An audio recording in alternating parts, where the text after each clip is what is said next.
ভুবনেশ্বরের একটি বেসরকারি কলেজের কম্পিউটার ইঞ্জিনিয়ারিংয়ের তৃতীয় বর্ষের ছাত্র সৌভিক মিশ্র, বাড়ি পুরুলিয়ার দুলমি কোটলা রোডে।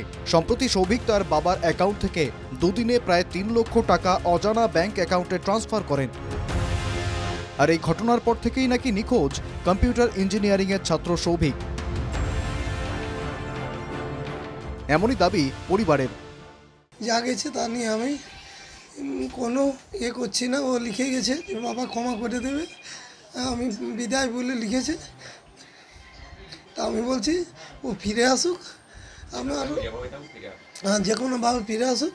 আমি ওটা কোনো বলছি না, যা গেছে গেছে, যতটা রিকভার করা যায় চেষ্টা করব, যেখানে থাকুক ফিরে আসুক। ভাত বাড়ছি, বলছি মা কতক্ষণ লাগবে, তুমি ভাত বাড়তে বলি 5 মিনিটের মধ্যে হয়ে যাবে। বলছি তুমি বাড়ো, আমি এক্ষুনি চলে আসছি। দিয়ে জামাটা গায়ে লাগালো আর পার্সটা পকেটটাতে নিলাম। বলি কোথায় যাচ্ছে? বলছি এক্ষুনি আসছি। আমি ভাবলাম কোনো যে অর্ডার এসেছে, হয়তো অনলাইনে তো অর্ডার দেয়, দুপুরবেলা আসে, আগের দিনও এসেছিলো, তাহলে ভাবলি ওটাই নিতে বার হইলো।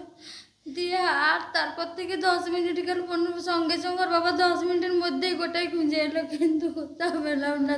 সৌভিকের বাবা দমন মিশ্র পুরুলিয়ার ডুরকু অরবিন্দ বিদ্যাপীঠে শিক্ষক, মা দীপ্তি মিশ্র রানসি প্রাথমিক বিদ্যালয়ে শিক্ষিকা। প্রতিবেশীরাও জানান সৌভিক এলাকায় ভালো ছেলে বলে পরিচিত ছিলেন। সৌভিক খুবই ভালো ছেলে, আমরা দেখছি ছোটোর থেকেই আমাদের সাথে খুবই ভালো ব্যবহার, খুবই ভালো ছেলে। আমরা ভাবতেও পারছি না যে এরকম একটা কাজে ও জড়িত হয়েছে বলে। পুরুলিয়ার টামনা থানায় অভিযোগ দায়ের করেছেন সৌভিকের বাবা। তদন্ত শুরু করেছে পুলিশ। নিখোঁজ ঘটনার সঙ্গে সাইবার প্রতারণা নাকি অন্য কোনো ঘটনা রয়েছে তাও খতিয়ে দেখছে পুলিশ। পুরুলিয়া থেকে দুর্বাদল চন্দ্রের রিপোর্ট, NK TV বাংলা।